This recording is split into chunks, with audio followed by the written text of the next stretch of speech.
এই নতুন বছরটা আমরা যেন বেশি বেশি আল্লাহর শুকরিয়া দিয়ে নতুন বছরটাকে সমৃদ্ধ করতে পারি, বেশি বেশি যেন আল্লাহর ইবাদত করতে পারি।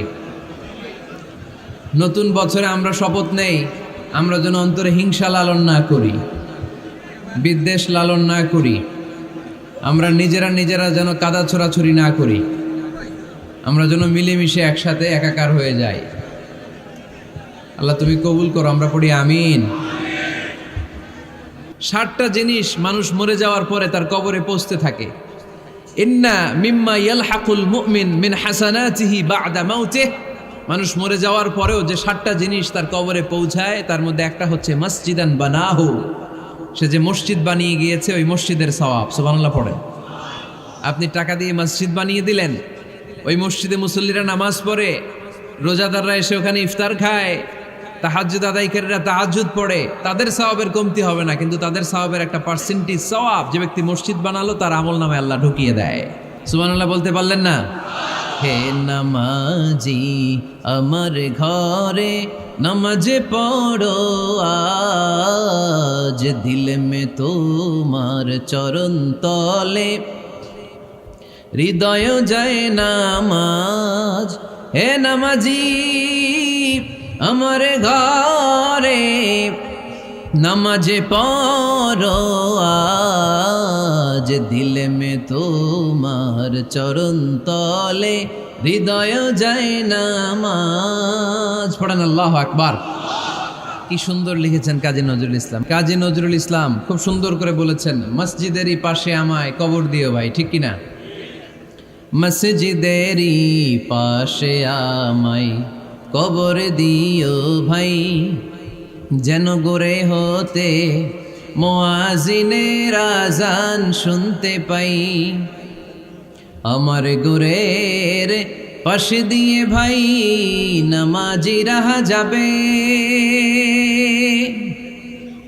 পবিত্র সেই পায়ের ধ্বনি এ বান্দা শুনতে পাবে। গোরা যাব হতে গুনাহগার পাইবে রেহাই, মসজিদেরই পাশে আমায় কবর দিও ভাই। কত মানুষ নামাজি ভাই মসজিদাঙ্গিহীনাতে, আল্লাহর নামের জিকির করে লুকিয়ে গভীর রাতে। আমি তাদের সাথে ওই আল্লাহর নাম জপতে চাই, আল্লাহর নাম জপতে চাই। পড়েন সবাই, মসজিদেরই পাশে আমায় কবর দিও ভাই, যেন গোরে হতেও মুয়াজ্জিনের আযান শুনতে পাই। চিল্লায় পড়তে হবে আমিন। কি দরদ ছিল আমাদের জাতীয় কবি কাজী নজরুল ইসলামের, মসজিদের পাশে আল্লাহ তুমি আমার কবর দিও। আল্লাহ এই দোয়াটা কবুল করে নিয়েছে, ঠিক কিনা? ওনার কবরের পাশে মসজিদ আছে না নাই? আছে। এজন্য মসজিদের সাথে সম্পর্ক জুড়ে দেওয়া এটা ইমানদারের আলামত, আর মসজিদকে ঘৃণা করা এটা মুনাফিকের আলামত। এজন্য আমরা যেন আমাদের হৃদয়টাকে মসজিদের সাথে জুড়ে দেই, মসজিদের সাথে যেন সুসম্পর্ক থাকে। মসজিদ সবার, মসজিদ নিয়ে দলাদলি নাই। দলাদলি আছে অনেক জায়গায়, হানাফি মসজিদ, আহলে হাদিস মসজিদ এরকম আমরা দেখি বা শুনি, এটা ঠিক না। হানাফি মসজিদ বলে কোনো কথা নাই, আহলে হাদিস মসজিদ বলে কোনো কথা নাই। মসজিদ সবার। ছোট্টখাট্ট বিষয় নিয়ে মসজিদে মারামারি, একজন হাত তোলে আরেকজন তোলে না, কিলাকিলি আছে না নাই? একজন বলে জোরে আমিন, আরেকজন আস্তে আমিন, মারামারি আছে না নাই? এগুলো কি মারামারি করার কোনো বিষয়? কথা বলেন। সালাতে ফরজ আছে, ওয়াজিব আছে, সুন্নাহ আছে। খেয়াল করে বুঝবেন, ফরজ যদি নষ্ট হয় সালাত ভঙ্গ হয়, you have to repeat your সালাহ। ওয়াজিব নষ্ট হলে সালাত ভঙ্গ হয় না, নতুন করে পড়া লাগে না, সেজদায় শাহু দিলেই সালাত আদায় হয়ে যায়। আর সুন্নাহ নষ্ট হলে নামাজ নষ্টও হয় না, নতুন করে পড়াও লাগে না, সৌ সেজদাও লাগে না, নামাজ আদায় হয়ে যায় সুন্নাহ নষ্ট হলে। এই যে হাত তোলা না তোলা এটা সুন্নাহ, আমিন জোরে বলা না বলা এটা কি সুন্নাহ। যেটা কোনো কারণে কেউ না করলেও তার নামাজ কবুল করে নিবে কে? আর এই সব সুন্নত লই আমগো দেশে গিলাগিলি। মৌলভীবাজারে মাশাআল্লাহ এগুলা নাই, এখানেও আছে। এগুলার অবসান ঘটুক, আমরা চাই কি চাই না? আর কত এই ছোটখাটো বিষয় নিয়ে আমরা এই বিভেদের প্রাচীর আর দেয়ালকে উঁচু করব আমাদের মাঝখানে? কবে আমরা ঐক্যের সিন্ডিকেট করব? কবে? আর কবে সাদা মনের মানুষ হব? কবে? আর কত? অনেক হয়েছে, আর না, এবার থামেন। বিভেদের প্রাচীরকে ভেঙে চুড়িয়ে দেন। ঐক্যের এমন সিন্ডিকেট গড়তে হবে যাতে কোনো অপশক্তি এই ঐক্যকে ভাঙতে না পারে, বানচাল করতে না পারে। চিল্লায় বলেন ঠিক কিনা? এজন্য মিউচুয়াল রেসপেক্টের দরকার, পারস্পরিক শ্রদ্ধাবোধ সব ক্ষেত্রে, রাজনীতিতে, সামাজিক অ্যাক্টিভিটিসে আমাদের আলেম ওলামাদের মধ্যে পারস্পরিক শ্রদ্ধাবোধের দরকার, মিউচুয়াল রেসপেক্ট। কেউ কাউরে রেসপেক্ট করে না, আমি যেটা বুঝছি এটাই সব, বাকি সব হারাম, এরকম বলে না অনেকে? এরকম যেন না করি। তাহলে মসজিদ সবার, মসজিদ আল্লাহর হাবিব সাল্লাল্লাহু আলাইহি ওয়াসাল্লাম খ্রিস্টানদেরকে মসজিদে ঢুকতে দিয়েছেন, আর আমরা মুসলমান ভাইয়ের জন্য মসজিদে তালা ঝুলাই দেই, আছে না নাই? আল্লাহর হাবিব সাল্লাল্লাহু আলাইহি ওয়াসাল্লাম কোথাও গেলেই প্রথমে মসজিদ বানাতেন। কি বানাতেন? মসজিদ বানাতেন। মক্কা থেকে হিজরত করে মদিনায় আসলেন, কোবায় থাকলেন কয়েক সপ্তাহ। কোবা পল্লীতে তিনি মসজিদ বানালেন, মসজিদ কোবা। ওখানে প্রতি শনিবার কেউ যদি অজু করে ওখানে যে 2 রাকাত নামাজ পড়ে, একটা কবুল উমরার সওয়াব আল্লাহ তাআলা তার আমলনামায় দিয়ে দেয়। মসজিদে কোবা বানালেন। তারপরে মদিনায় এসে মসজিদে নববী বানালেন আল্লাহর হাবিব সাল্লাল্লাহু আলাইহি ওয়াসাল্লাম, মসজিদে নববী। এটা ছিল আল্লাহ রাসূল সাল্লাল্লাহু আলাইহি ওয়াসাল্লামের বৈশিষ্ট্য। কোথাও গেলেই তিনি মসজিদ বানাতেন, মসজিদে নববী। হায় রে, এখন তো কত সুন্দর মসজিদ আমরা দেখি, আমরা যে সালাত পড়ি। আল্লাহর হাবিব সাল্লাল্লাহু আলাইহি সাল্লামের সময় মসজিদে নববী কি এরকম ছিল? কথা বলেন। ফ্লোর ছিল বালুর ফ্লোর। কিসের ফ্লোর? আমাদের মসজিদের ফ্লোর কিসের? টাইলস। আর আল্লাহ রাসূল সাল্লাল্লাহু আলাইহি ওয়াসাল্লামের মসজিদে নববীর ফ্লোর কিসের? কথা বলে না তো, আওয়াজ করে উত্তর দেন না কেন? কষ্ট হচ্ছে? দুপুরে খাইছেন না সবাই? কেন খান নাই কেন? রোজা রাখছিলেন? হ্যাঁ, ফজর বাদে আইছি। আচ্ছা ঠিক আছে, ঠিক আছে।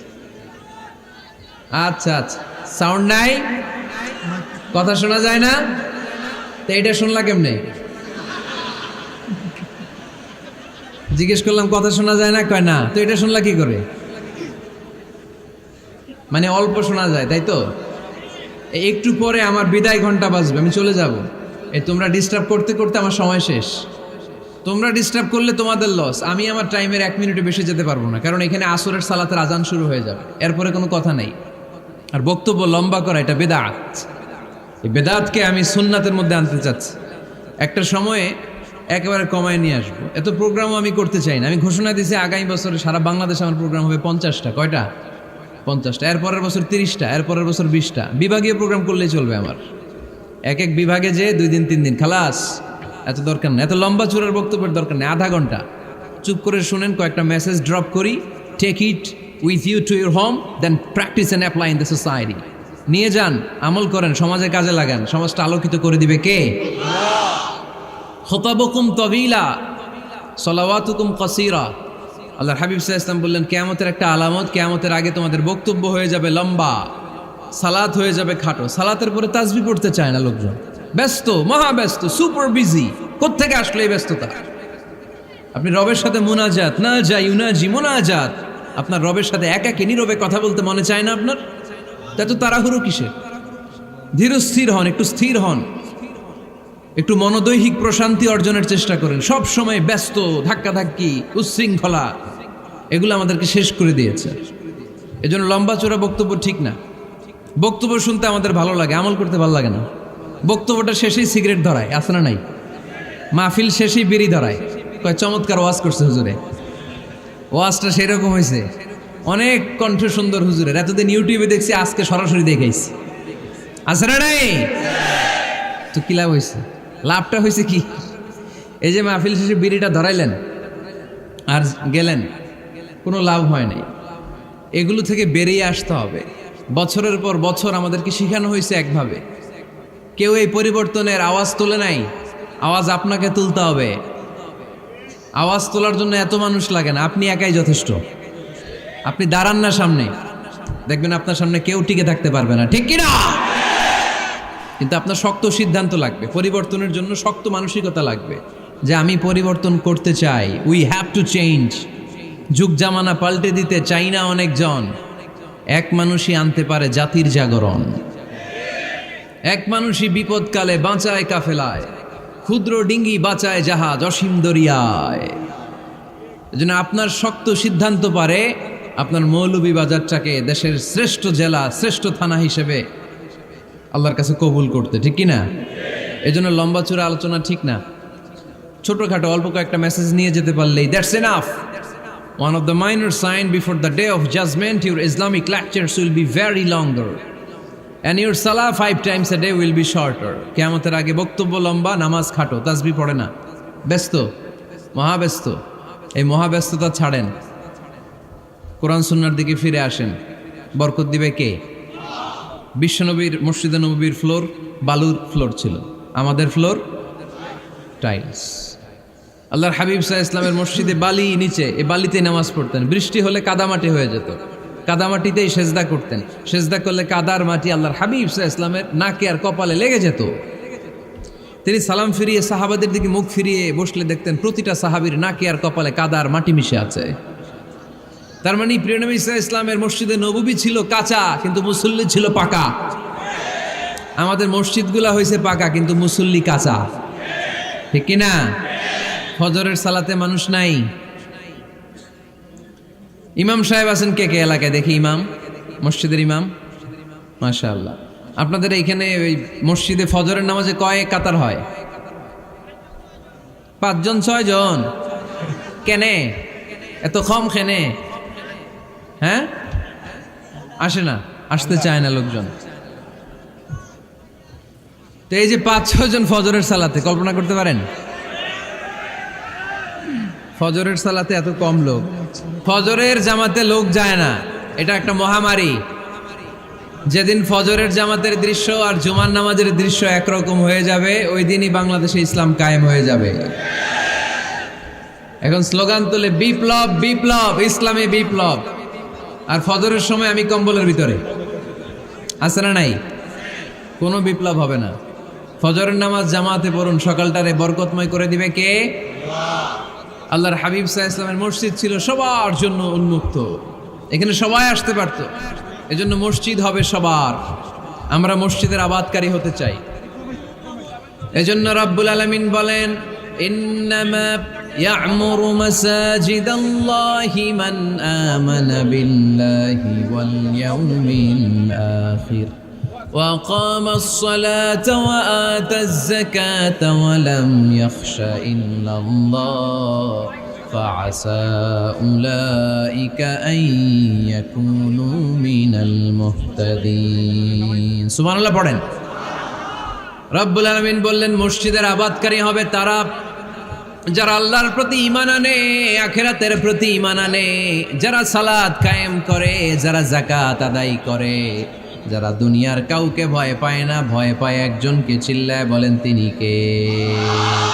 যাদের হৃদয়ে আছে আল্লাহর ভয়, তারা কবু পথ ভুলে যায় না। আল্লাহর প্রেম ছাড়া এই দুনিয়া কারো কাছে কোনো কিছু চায় না, ঠিক কিনা? তাহলে যারা মসজিদের আবাদকারী এরা ভয় পায় একজনকে, চিল্লায় বলেন তিনি কে? মসজিদের আবাদকারীদের প্রথম গুণ, তারা আল্লাহয় বিশ্বাস করে, তারা আখিরাতে বিশ্বাস করে, তারা সালাত কায়েম করে, তারা যাকাত আদায় করে, তারা আল্লাহ ছাড়া পৃথিবীর কাউরে ভয় পায় না। আল্লাহ বলেন ফাআসা উলাইকা আইয়াকুনু মিনাল মুহতাদিন, আশা করা যায় তারাই হলো হেদায়েতের রাস্তার উপরে আছে, ঠিক কি না? তারাই মসজিদের আবাদকারী, যারা মসজিদে যায়, সালাত আদায় করে। এখন মসজিদের আবাদকারী আপনি হতে চান, আপনি মসজিদে যান না, আপনি আবাদকারী হতে পারবেন? মসজিদের অনেক সভাপতি আছে মসজিদে যায় না, আছে না নাই? মৌলভীবাজারে এই সমস্যা বোধহয় নাই। মসজিদের সেক্রেটারি মসজিদে যায় না, আছে না নাই? তাহলে হইল, এটা হইল, এটা মেনে নেওয়া যায়? এজন্য সভাপতি সাহেবরা, আপনি কষ্ট করে মসজিদ বানিয়েছেন, মসজিদে যাবেন। সভাপতি সাহেব আপনি মসজিদে যাবেন, সেক্রেটারি সাহেব আপনি মসজিদে যাবেন, তাহলে আপনি সঠিক মসজিদের আবাদকারী হবেন, ঠিক কিনা? আমরা মসজিদের আবাদকারী হতে চাই, ইনশাআল্লাহ পড়েন। উমরানুল মাসাজিদ, মসজিদের আবাদ কি করে করতে হয়? মসজিদ আবাদ করার এক নাম্বার মাধ্যম হচ্ছে মসজিদ নির্মাণ করা। কি করা?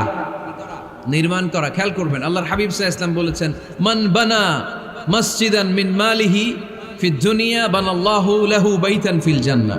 যে ব্যক্তি নিজের পকেটের টাকা খরচ করে দুনিয়াতে মসজিদ বানায়, আল্লাহ তাআলা তার জন্য জান্নাতে ঘর বানায়। 60টা জিনিস মানুষ মরে যাওয়ার পরে তার কবরে পৌঁছতে থাকে। ইন্না মিম্মা ইয়ালহাকুল মুমিন মিন হাসানাতিহি বা'দা মাউতিহি, মানুষ মরে যাওয়ার পরেও যে 60টা জিনিস তার কবরে পৌঁছায়, তার মধ্যে একটা হচ্ছে মসজিদান বানাহু, সে যে মসজিদ বানিয়ে গিয়েছে ওই মসজিদের সওয়াব। সুবহানাল্লাহ পড়েন। আপনি টাকা দিয়ে মসজিদ বানিয়ে দিলেন, ওই মসজিদে মুসল্লিরা নামাজ পড়ে, রোজাদাররা এসে ওখানে ইফতার খায়, তাহাজ্জুদ আদায়কারীরা তাহাজ্জুদ পড়ে, তাদের সওয়াবের কমতি হবে না, কিন্তু তাদের সওয়াবের একটা পার্সেন্টেজ সওয়াব যে ব্যক্তি মসজিদ বানালো তার আমল নামে আল্লাহ ঢুকিয়ে দেয়। এজন্য বেশি বেশি মসজিদ বানাতে রাজি আছেন তো? তাহলে মসজিদ আবাদ করার প্রথম মাধ্যম হচ্ছে মসজিদ বানানো। 2 নাম্বার মাধ্যম হচ্ছে মসজিদে যেয়ে জামাতে সালাত আদায় করা। জামাতে সালাতুল জামাআ তাফদুলু সালাতাল ফাযযি বি27 দারাজা। ঘরে নামাজ পড়লে একা একা পড়লে যেই সওয়াব, জামাতে পড়লে 27 গুণ বেশি সওয়াব। সুবহানাল্লাহ বলতে পারলেন না? হে নামাজি আমার ঘরে নামাজ পড়ো আজ, দিলে মে তোমার চরণ তলে হৃদয় যায় নামাজ। হে নামাজি আমার ঘরে নামাজে পড়ো আজ, দিলে মে তোমার চরণ তলে হৃদয় যায় নামাজ। পড়েন আল্লাহু আকবার। কি সুন্দর লিখেছেন কাজী নজরুল ইসলাম। মসজিদ কেমন যেন মসজিদ তার নিজের ভাষায় আল্লাহর কাছে কেঁদে কেঁদে ফরিয়াদ জানায়, আল্লাহ নামাজিরা আমার ঘরে আসে না, কি সুন্দর টাইলস, কি সুন্দর মুসল্লা, কি সুন্দর এয়ার কন্ডিশন, সব আছে কিন্তু মুসল্লি নাই, ঠিক কিনা? মসজিদগুলো আল্লাহর কাছে ফরিয়াদ জানায়। এজন্য আমরা যেন মসজিদমুখী হই। কি মুখী? আওয়াজ করে বলতে হবে, কি মুখী? মসজিদমুখী। তাহলে মসজিদ আবাদের 1 নাম্বার পদ্ধতি মসজিদ বানানো। 2 নাম্বার মসজিদে বেশি বেশি যে জামাতে সালাত আদায় করা। 3 নাম্বারে মসজিদের সাথে সম্পর্ক জুড়ে দেওয়া, হৃদয়টা যেন সবসময় মসজিদের সাথে লেগে থাকে। আল্লাহর হাবিব সাল্লাল্লাহু আলাইহি ওয়াসাল্লাম বললেন, সাবআতুন ইউযিল্লুহুমুল্লাহু ফি যিল্লিহি ইয়াউমা লা যিল্লা ইল্লা যিল্লু। 7 শ্রেণীর ব্যক্তিকে আল্লাহ তাআলা কিয়ামতের দিন আরশের নিচে ছায়া দিবে, যেদিন আল্লাহর আরশের ছায়া ছাড়া কোনো ছায়া পৃথিবীতে থাকবে না। সেই দিনটা কি এই দিনের মতো? কিয়ামতের দিনটা আজকের এই দিনের মতো হবে? 50,000 বছর হবে। এটা লেন্থ, এটা ডিউরেশন। কাআন সাফসাফা লা তারা ফিহা ইওয়াজা ওয়ালা আমতা, লেভেল প্লেইং ফিল্ড, তামার জমিন। একটু কল্পনা করেন তো ওই দিনটা কত ভয়ঙ্কর। বাবা ছেলেরে চিনবে না ওই দিন, ছেলে বাবারে চিনবে না, স্ত্রী স্বামীকে চিনবে না, স্বামী স্ত্রীকে চিনবে না, পীর সাহেব মুরিদ চিনবে না, মুরিদ পীর সাহেবকে চিনবে না, নেতা কর্মীকে চিনবে না, কর্মী নেতাকে চিনবে না। হায় হায়, ইয়া নাফসি ইয়া নাফসি বলে কাঁদবে। সূর্যটা মাথার কাছে চলে আসবে, সূর্যের তাপে মাথার মগজগুলো গলে গলে নাকের ছিদ্র আর কানের ছিদ্র দিয়ে টপ টপ করে বেয়ে বেয়ে পড়বে। তৃষ্ণায় মানুষগুলো পাগল পাড়া, জিহ্বাটা বের হয়ে নাভি পর্যন্ত ঝুলতে থাকবে। সেদিন সবাই পাগলের মতো ছুটতে থাকবে, কোনো ছায়া নাই আল্লাহর আরশের ছায়া ছাড়া। আল্লাহর হাবিব বললেন 7 শ্রেণীর ব্যক্তিকে আল্লাহ তাআলা আরশের নিচে ছায়া দিবেন। এর মধ্যে 1 শ্রেণীর ব্যক্তি রাজুলুন কলবুহু মুআল্লাকুন বিল মাসাজিদ, ওই ব্যক্তি যার হৃদয়টা সবসময় আল্লাহর মসজিদের সাথে লেগে থাকে। মসজিদের সাথে যার হৃদয় লেগে থাকে তাকে আরশের নিচে ছায়া দিবে কে? এজন্য মসজিদের সাথে যেন আমাদের হৃদয়গুলো লেগে থাকে। অনেকেই দেখবেন এত ভালো নামাজে, জোহর পরে টেনশন করে আসরটা কই পড়বো, আসর পরে চিন্তা করে মাগরিবের সময় আমি কোথায় থাকবো, মাগরিবের সময় টেনশন, ইস এশাটা হয়ে গেলেই তো শেষ। এরকম লোক আছে না নাই? এদেরকে সেই কঠিন ভয়াবহ দিনে আরশের নিচে ছায়া দিবে কে? তারপরে মসজিদ আমাদের 4 নাম্বার পদ্ধতি, মসজিদকে পরিচ্ছন্ন রাখা, মসজিদকে ঝাড়ু দেয়া। মসজিদকে যারা পরিষ্কার করে তাদের হৃদয়ের যন্ত্রণা দূর করে দেয় কে? সাইয়েদনা ইব্রাহিম আলাইহিস সালাম এবং ইসমাঈল আলাইহিস সালামকে আল্লাহ তাআলা আদেশ করেছেন তাহহিরা বাইতিয়া লিত্তাইফিনা ওয়াল আকিফিনা ওয়ার রুকআই সুজুদ। হে ইব্রাহিম, ইসমাঈল, বাপ বেটা দুইজন মিলে মসজিদ ঝাড়ু দাও। কি ঝাড়ু দাও? মসজিদেরি ঝাড়ু বড়দার ও কামারে হাত শোনো আমার মুনাজাত। পড়েন, শোনো শোনো ইয়া ইলাহি আমার মুনাজাত, শোনো আমার মুনাজাত। পড়েন আমিন। মসজিদ ঝাড়ু দেওয়া মসজিদ আবাদের অন্তর্ভুক্ত। আপনারা কেউ কোনোদিন মসজিদ ঝাড়ু দিয়েছেন নাকি? কে কে দিয়েছেন দেখি? সবাই? সবাই মসজিদের খাদেম? মাশাআল্লাহ। আমিও দিছি মসজিদ ঝাড়ু, অনেক দিছি। মাশাআল্লাহ, আল্লাহ তুমি কবুল করো। যাদের হৃদয়ে বড় জ্বালা, ফ্যামিলিতে সুখ নাই, শান্তি নাই, তারা হৃদয়ে প্রশান্তি আনতে চাইলে এতিমখানায় যাবেন, এতিমের মাথায় হাত বুলিয়ে দিবেন, এতিমের মুখে খাবার তুলে দিবেন। আপনার হৃদয়টারে নরম করে দিবে কে? আল্লাহর ঘর মসজিদে যাবেন, নিজ হাতে মসজিদটারে একটু পরিষ্কার করে দিবেন, আপনার জীবনটারে উজালা করে দিবে কে? তাহলে এগুলো করার মাধ্যমে আমরা মসজিদের আবাদ করতে চাই। আমরা মসজিদের আবাদকারী হতে চাই কি চাই না? আল্লাহর ঘর মসজিদ আবাদ করার মতো শ্রেষ্ঠ কাজ পৃথিবীতে হতে পারে না। এই মসজিদের কিছু আদব আছে, আল্লাহ রাসূল সাল্লাল্লাহু আলাইহি ওয়াসাল্লাম বলেছেন এই আদবগুলো মেনটেন করে যেন আল্লাহর ঘর মসজিদের সাথে আমরা ব্যবহার করি। মসজিদের 1 নম্বর আদব হচ্ছে মসজিদে ওযুর সাথে প্রবেশ করা। কিসের সাথে? ওযু করে পরিচ্ছন্ন হয়ে মসজিদে প্রবেশ করা। এজন্য অপবিত্র অবস্থায় গোসল ফরজ, এরকম অবস্থায় মসজিদে ঢোকা যাবে? কথা বলেন, ঢোকা যায়? যেই নারীদের মাসিক চলতেছে, মেনস্ট্রুয়েশনাল পিরিয়ড চলতেছে, ওই নারীদের পক্ষে মসজিদে ঢোকা জায়েজ আছে? নাই। তাহলে এটা হলো 1 নম্বর আদব। মসজিদে ঢোকার সময় কি করে ঢুকবো? ওযু করে। আওয়াজ করে বলেন, কি করে ঢুকবো? ওযু করে। 2 নম্বর আদব হচ্ছে মসজিদে যাওয়ার সময় সবচেয়ে ভালো জামাটা পরে যাব, সবচেয়ে ভালো পাঞ্জাবিটা পরে যাব। জান তো আপনারা? না সবচেয়ে সিরাটা পরে যান? হ্যাঁ, অনেকের নামাজের জন্য একটা পুরান জামা আছে, সিরা পাড়া, এদিকে হাত উঠাইলে দিকতে দেখা যায়, আছে না নাই? সবচেয়ে সিরা পাড়াটা রাখে নামাজের জন্য, কপাল পোড়া। আর সুন্নাতে খাতনার অনুষ্ঠানে গেলে মাশাআল্লাহ লেহেঙ্গা গায়ে দেওয়া যায়, আছে না নাই? না, আপনি ইবাদতের জন্য সবচেয়ে সুন্দর জামাটা রাখবেন। এজন্য রাব্বুল আলামিন বলেন, ইয়া বানি আদম খুযু জিনাতাকুম ইনদা কুল্লি মসজিদ। ও বনি আদম, তুমি যখন আল্লাহর ঘর মসজিদে ঢুকবা, ও বনি আদম, তুমি যখন নামাজের মুসল্লায় দাঁড়াবা, তোমার সবচাইতে দামি, সবচাইতে সুন্দর জামাটা গায়ে দিয়ে তুমি নামাজে দাঁড়াও। ঠিক কি না? তাহলে এখন মসজিদে যাওয়ার সময় কি গায়ে দিয়ে যাবেন বলেন? খিতা করবাইন?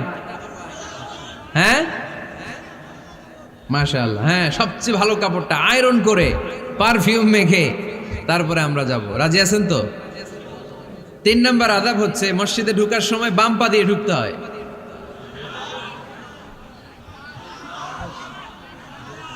কোন পা? আরো জোরে। এদেরকে গুতা মারা লাগে, নাইলে আওয়াজ বাড়ে না। এরকম ভলিউম টাইট করতে হয়, ভলিউম হাই করলে আর পরে বাড়ে। এমনি বলতে চায় না। আর ঘটনা কি? হ্যাঁ, খায় নাই। বদরের যুদ্ধ হয়েছিল রমাদানে, কোনো সাহাবী খায় নাই, না খাইয়া একেবারে সাইজ করে দিছে কাফেরদেরকে। আমরা না খেলেও আমাদের হৃদয়ে ইমানি শক্তি আছে না নেই? এই তো বোঝা যাচ্ছে ইমানি শক্তি আছে। এতক্ষণ আছিল কই? তো মসজিদে ঢোকার সময় কোন পা দিয়ে? এগুলো মনে থাকে আমাদের? ভুলা যাই আমরা, খেয়াল থাকে না তো এগুলা। এত কিছু মনের মধ্যে রাখলে এগুলো মনে থাকবে কেমনে? মসজিদে ঢোকার সময় কোন পা? আরো জোরে। বেরোয়ার সময় কোন পা? মনে থাকবে? মসজিদে যখন ঢুকবেন ডান পা দিয়ে ঢুকবেন, আর দোয়া পড়বেন, আউযু বিল্লাহিল আযীম ওয়া বিওয়াজহিল কারীম ওয়া সুলতানিহিল কদীম মিনাশ শাইতানির রাজীম। বিষ্ণু সাল্লাল্লাহু আলাইহি ওয়াসাল্লাম বললেন, যে ব্যক্তি মসজিদে ঢোকার সময় এই দোয়াটা পড়বে, শয়তান আফসোস শুরু করে। সে বলে, হায় হায়, আজকের দিনের জন্য, সারা দিনের জন্য তো তুই আমার ওয়াসওয়াসা থেকে বেঁচে গেলি। আজকের সারা দিনের জন্য তোরে আমি হারালাম, আজকের সারাটা দিন আল্লাহর পক্ষ থেকে প্রোটেকশন নিয়ে তুই বেঁচে গেলি। আজকের জন্য যা, কালকে তোরে আমি ধরবো। এজন্য এই দোয়াটা পড়ার দরকার আছে না? আউযু বিল্লাহিল আযীম ওয়া বিওয়াজহিল কারীম ওয়া সুলতানিহিল কাদীম মিনাশ শাইতানির রাজীম। 4টা বাক্যের দোয়া। মুখস্থ করতে কষ্ট হলে যে ইউটিউবে চলে যাবে আজকেই, ওখান থেকে শুনে আপনারা মুখস্থ করে নেবেন, এই দোয়াটা পড়বেন। তাহলে ওই দিনের জন্য শয়তানের ওয়াসওয়াসা, টেম্পটেশন, প্রভোকেশন থেকে আপনি আল্লাহ তাআলার প্রোটেকশনে চলে গেলেন। সুবহানাল্লাহ পড়েন। তারপর আল্লাহর হাবিব বললেন, ঢুকার আগে আমারে সালাম দাও। পড়বেন, আসসালামু আলাইকা আইয়ুহান নাবিয়্যু ওয়া রাহমাতুল্লাহি ওয়া বারাকাত। এই 2টা জিনিস যখন করে ফেললেন, তখন ডান পা দিয়ে পড়বেন, আল্লাহুম্মা আফতাহ লি আবওয়াবা রাহমাতিক। সুবহানাল্লাহ পড়েন। আল্লাহুম্মা আফতাহ লি, ও আল্লাহ আমার জন্য তুমি খুলে দাও আবওয়াবা রাহমাতিক, তোমার রহমতের দরজা। তার মানে মসজিদে ঢুকলে রহমত পাওয়া যায় কি যায় না? মসজিদে ঢুকলে পাওয়া যায় রহমত। মসজিদের বাইরে রহমতের কথা আল্লাহ বলে নাই, মসজিদের ভিতরে রহমত। কোথায় রহমত? কোথায়? মসজিদের ভিতরে রহমত আছে না? তার প্রমাণ, মসজিদে ঢুকলেই শান্তি লাগে কেমন জানি, আর ঘুমে ধরে। মসজিদে ঘুমাইছেন কারা কারা দেখি? সবাই ঘুমাইছেন? আরে আমি কত ঘুমাইছি। জুমার নামাজের সময় যে কি ঘুম আসে, আসে আসে কমন পড়ছে, একেবারে কমন পড়ে গেছে। ঘুম আসে কারণ রহমত, রহমতের ঝিরি ঝিরি বাড়িধারা আল্লাহ তাআলা আরশের উপর থেকে নাজিল করতে থাকে। আর এই রহমতের কারণে হৃদয়টা প্রশান্ত হয়ে যায়, অনেকের ঘুমও চলে আসে, ঠিক কি না? এজন্য আল্লাহুম্মা আফতাহ লি আবওয়াবা রাহমাতিক, ও আল্লাহ তোমার রহমতের দরজাগুলো আমার জন্য খুলে দাও। এই দোয়া পড়লে রহমতের দরজা খুলে দেয় কে? আবার মসজিদ থেকে যখন বের হবেন তখন কোন পা দিয়ে? জোরে বলেন। বাম পা দিয়ে কি পড়বেন? আল্লাহুম্মা ইন্নী আসআলুকা মিন ফাদলিক, ও আল্লাহ তোমার কাছে আমি তোমার পক্ষ থেকে ফদল চাই, মানে রিজিক চাই। রিজিক দেওয়ার মালিক কে? তার মানে খুব সোজা সাপটা কথা হচ্ছে, মসজিদের ভিতরে পাওয়া যায় রহমত, আর বাইরে পাওয়া যায় ফদল বা রিজিক। বাইরে পাওয়া যায় কি? রিজিক। মসজিদের ভিতরে রিজিক আছে। তার মানে সারাদিন মসজিদে বসে থাকলে রিজিক মিলবে? নামাজের সময় নামাজ পড়তে হবে, কাজের সময় কাজ করতে হবে। এটাই হচ্ছে ইসলামের বিধান। নামাজের সময় নামাজ, কাজের সময়। আমি প্রশ্ন করবো, আওয়াজ করে উত্তর দেন। নামাজের সময়, কাজের সময়, নামাজের সময়, কাজের সময়। এটা মনে থাকবে। এজন্য আল্লাহ বললেন, ফাইদা কুদিয়াতিস সালাতু ফান্তাশিরু ফিল আরদি ওয়াবতাগু মিন ফাদলিল্লাহ। যখন তোমাদের সালাত শেষ হয়ে যায়, আল্লাহর রিজিক অন্বেষণের জন্য আল্লাহর জমিনে তোমরা ছড়িয়ে যাও। নামাজের সময় আসবেন, নামাজ শেষ বের হয়ে যান। ফান্তাশিরু ফিল আরদ, জমিনে ছড়িয়ে পড়ো। নামাজ শেষ, চেয়ারম্যান সাহেব চলে যাবে ইউনিয়ন পরিষদের ভেতরে, ছাত্ররা চলে যাবে হাই স্কুলে, মেম্বার অফ দ্য পার্লামেন্ট চলে যাবে সংসদে, সেনাবাহিনীর লোকেরা চলে যাবে ক্যান্টনমেন্টে, ব্যবসায়ীরা চলে যাবে তাদের বাজারে, সিএনজি ওয়ালারা সিএনজি নিয়ে ব্যবসা শুরু করবে, রাস্তায় নেমে যাবে। চিল্লায় বলেন ঠিক কিনা? এটাই ইসলামের বিধান। নামাজের সময় নামাজ, কাজের সময়। আচ্ছা, তাহলে প্রথম সুন্নাত পেলাম, পবিত্র হয়ে ঢুকবো, ভালো জামা পরে ঢুকবো। 2 নাম্বার। 3 নাম্বার, ঢুকার সময় কোন পা? বের হওয়ার সময়। 4 নাম্বার, মসজিদে ঢুকেই 2 রাকাত। মসজিদে ঢুকে কয় রাকাত পড়েন আপনারা? তাহিয়াতুল মসজিদ। মসজিদে আপনি ওয়েলকাম জানাবেন, ঢুকেই 2 রাকাত পড়বেন, ওযু করলেই 2 রাকাত। আল্লাহর হাবিব সাল্লাল্লাহু আলাইহি ওয়াসাল্লাম মসজিদে নববীতে জুমার খুতবা দিচ্ছেন। খুতবা চলাকালীন সময়ে এক সাহাবী এসে মসজিদের মধ্যে বসে পড়লেন। আল্লাহর হাবিব সাল্লাল্লাহু আলাইহি ওয়াসাল্লাম সাহাবীরে বললেন দাঁড়াও। সাহাবী দাঁড়ালেন। আল্লাহর নবী জিজ্ঞেস করলেন, কেন বসে বললা? 2 রাকাত পড়ছো নাকি? সাহাবী বলে, পড়ি নাই। বিশ্বনবী বললেন, তাহলে তাড়াতাড়ি 2 রাকাত নামাজ পড়ে বসে যাও। সুবহানাল্লাহ পড়ে। 2 রাকাত পড়ো নাই তো পড়ো, দাঁড়াও, তারপরে বসো। দেখেন, খুতবা চলাকালীন সময়ে আমাদের খতিবরা কখনো খুতবা থামায়? কথা বুঝেন নাই? জুমার খুতবা আপনারা শুনেন না? খুতবা চলতেছে, ওই মুহূর্তে ইমাম সাহেবরা কখনো খুতবা থামায়? মাঝখানে কোনো ঝামেলা হলে থামায় না। প্রথম খুতবা শেষ, বসে, তারপরে দ্বিতীয় খুতবা। খুতবার মাঝখানে কোনো থামাথামি নাই। কিন্তু আল্লাহর হাবিব সাল্লাল্লাহু আলাইহি সাল্লাম কেমন খতিব ছিলেন দেখেন। আল্লাহর হাবিব সাল্লাল্লাহু আলাইহি সাল্লামের খুতবা দেওয়ার স্টাইল অ্যান্ড অ্যাটিটিউড এবং আমাদের খুতবা দেওয়ার স্টাইল অ্যান্ড অ্যাটিটিউড আল্লাহ রাসূল সাল্লাল্লাহু আলাইহি ওয়াসাল্লামেরটা কত প্রাণবন্ত ছিল।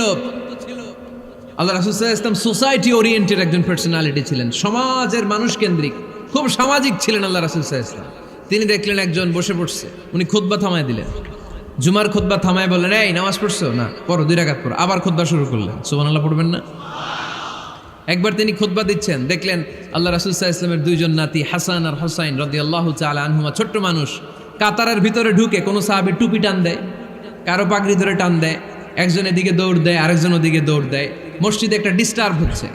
আল্লাহর হাবিব সাল্লাল্লাহু আলাইহি ওয়াসাল্লাম খুতবা থামিয়ে দিলেন, মিম্বার থেকে নেমে আসলেন, 2 নাতিকে 2 হাতে ধরলেন, ধরে আস্তে করে জান্নাতের এই 2 সর্দারকে নিয়ে মিম্বারের উপরে দাঁড়ালেন, এই হাতে এই নাতি, ওই হাতে আরেক নাতি। এরপর দাঁড়িয়ে দাঁড়িয়ে তিনি বাকি খুতবা দিলেন, পড়েন সুবহানাল্লাহ। কত প্রাণবন্ত খুতবা! উনিও খুতবা দিতেন, আমরাও খুতবা দেই। আল্লাহর হাবিব সাল্লাল্লাহু আলাইহি ওয়াসাল্লাম খুতবা দিচ্ছেন, এক সাহাবী এসে বলল, ইয়া রাসূলুল্লাহ, মদিনায় দুর্ভিক্ষ, বৃষ্টি নাই, আপনি বৃষ্টির দোয়া করেন। রাসূল সাল্লাল্লাহু আলাইহি ওয়াসাল্লাম খুতবা থামায় দিলেন, থামায় দিয়ে দোয়া শুরু করলেন, আল্লাহুম্মা আসকিনা গাইসান মুগীসান মারিআন মুরিআন নাফিআন গায়রা দার আজিলান গায়রা আজল। আল্লাহ উপকারে বৃষ্টি দেন, যে বৃষ্টিতে আমাদের ফসল জন্মাবে, সবুজ ঘাস লতা পাতা জন্মাবে, আমাদের গবাদি পশুর রিজিক বাড়বে, এরকম উপকারী বৃষ্টি আমাদেরকে দিয়ে মদিনাটারে ধন্য করে দেন। বৃষ্টি শুরু হলো, জুমাবার বৃষ্টি, শনি রবি সোম মঙ্গল বুধ বৃহস্পতি শুক্র, টানা 7 দিন বৃষ্টি। এবার বৃষ্টির চোটে মদিনায় বন্যা হয়ে গেছে। এতদিনে দুর্ভিক্ষ, এতদিনে কি, এখন বৃষ্টির বরকতের দোয়া করছে, বৃষ্টিতে এবার বন্যা। যেই সাহাবী বৃষ্টির জন্য দোয়া করতে বলেছিলেন, পরের জুমাবারের খুতবার সময় এসে ওই সাহাবী বলেন, ইয়া রাসূলুল্লাহ, আবার খুতবার মাঝখানে, ইয়া রাসূলুল্লাহ, আর বৃষ্টির দরকার নাই, আর দরকার নেই, এবার বৃষ্টি বন্ধের দোয়া করেন। আল্লাহর হাবিব সাল্লাল্লাহু আলাইহি ওয়াসাল্লাম খুতবা থামিয়ে আবার বন্ধের দোয়া, আল্লাহুম্মা হাওয়ালাইনা ওয়ালা আলাইনা, হে আল্লাহ আমাদের চারিদিকে দেন, মদিনাতে আর বৃষ্টির দরকার নাই। চিল্লায় পড়েন সুবহানাল্লাহ। এজন্য খতিব হবে এরকম প্রাণবন্ত খতিব। সমাজে কি চলে, কি ক্রাইসিস, কি সংকট, ইয়াংরা কোন সমস্যায় ভোগে, আমাদের রাজনৈতিক অঙ্গনে কি সমস্যা, আমাদের অর্থনৈতিক অঙ্গনে কি সমস্যা, আমাদের সামাজিক অঙ্গনে কি সমস্যা, আমাদের পরিবারগুলোর ভেতরে কি ঝামেলা, প্রত্যেকটা কথা মসজিদের মিম্বার থেকে আসার দরকার আছে না নাই? আল্লাহর হাবিব সাল্লাল্লাহু আলাইহি ওয়াসাল্লাম এভাবেই সমাজকে ঠিক করে দিতেন। 2 রাকাত মসজিদে ঢুকে আজকে থেকে আমরা পড়ব। মসজিদে ঢুকলেই কয় রাকাত মনে থাকবে না ভুলে যাবেন?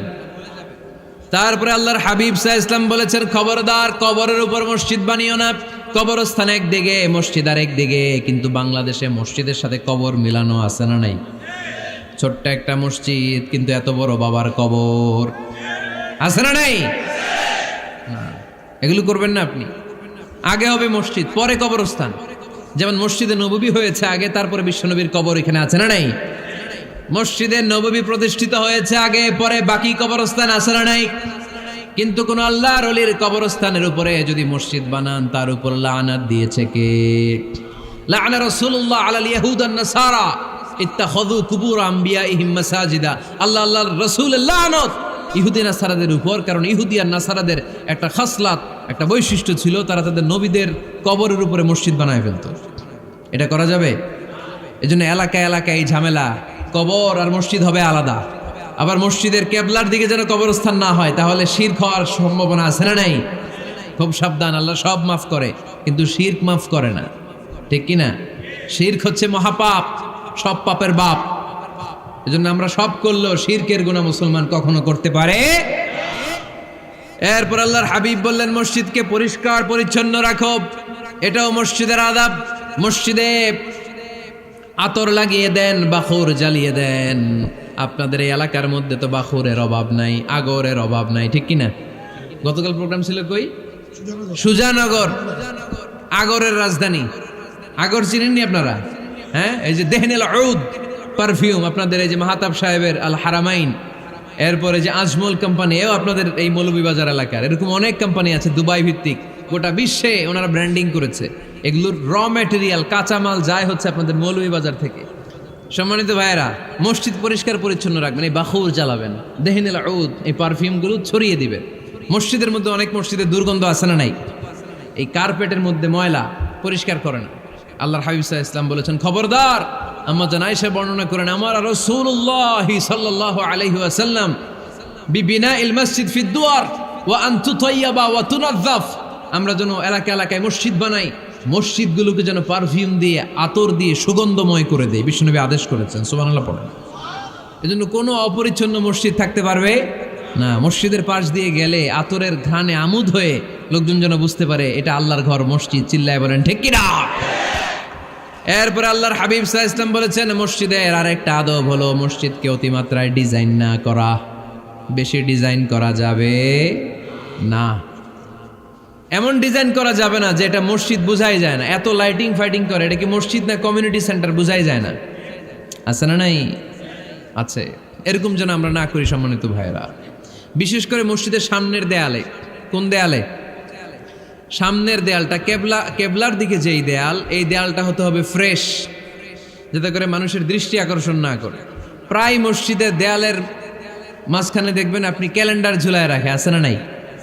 মৌলভীবাজারের কি অবস্থা? খিতা খবর আছে? তো এই যে ক্যালেন্ডার ঝুলায় রাখে, ওইখানে দেখবেন বিভিন্ন মসজিদের ছবি, এতিমখানার ছবি, মানুষের ছবি। তো মানুষ নামাজও পড়ে, আবার ওগুলোও তাকায়, আছে না নাই?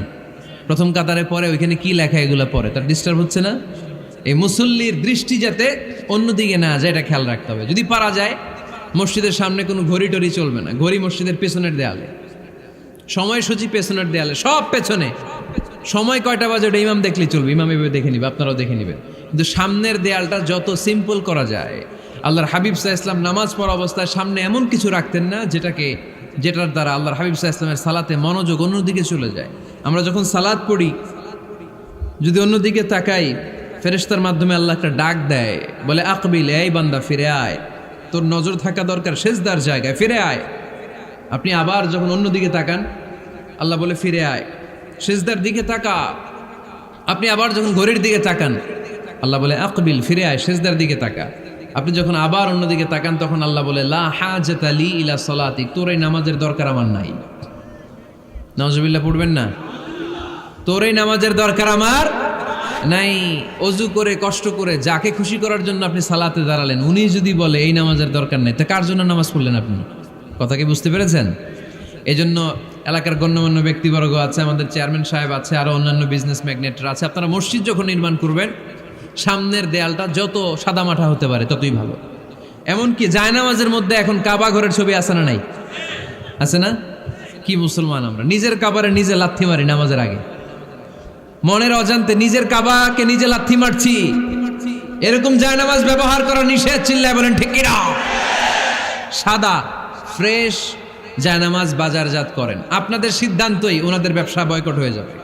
আপনারা যদি এখন থেকে মসজিদের মিনারা আর কাবা ঘরের যে প্রতিকৃতি বা ছবি, এরকম ছবি সম্বলিত জায়নামাজ কিনা বন্ধ করে দেন, এদের মার্কেট থাকবে? কথা বলেন। কালকে থেকে আমরা জায়নামাজ কেনার সময় ফ্রেশ জায়নামাজ কিনবো। কোনো মসজিদ, কোনো মিনার, আমাদের কাবা ঘরের ছবি সম্বলিত কোনো জায়নামাজ কিনা যাবে? আওয়াজ করে বলেন, যাবে? যাবে না। এগুলো হচ্ছে মসজিদের আদাব। এগুলো রক্ষা করে মসজিদে ঢোকার দরকার আছে না নাই? পৃথিবীতে 3টা মসজিদ সবচাইতে শ্রেষ্ঠ মসজিদ। কয়টা? আওয়াজ করে বলেন না। 1 নাম্বার মসজিদুল হারাম, ফাওয়াল্লু উজুহাকুম শাতরা। যেখানেই তোমরা নামাজ পড়ো না কেন, মসজিদের হারামের দিকে হয়ে নামাজ পড়ো। কেবলা কোন দিকে আজকে? এদিকে, এইদিকে কেবলা। আমি যদি এদিকে হয়ে পড়ি, নামাজ হবে না? হবে না কেন? কারণ কেবলামুখী হয়ে নামাজ পড়া ফরজ। চিল্লায় বলেন ঠিক কিনা? মসজিদুল হারাম পৃথিবীর প্রথম মসজিদ। ওখানে একটা ঘর আছে, ঘরটার নাম হলো কাবা। ইন্না আউওয়ালা বাইতিন উদিআ লিন-নাসি লাল্লাযী বিবাক্কাতা মুবারাকা। এই পৃথিবীর প্রথম ঘর, যেই ঘরটা স্থাপিত হয়েছে বাক্কা শহরে। বাক্কা মক্কার আগের নাম, এখন শহরের নাম মক্কা। আগে নাম ছিল কি?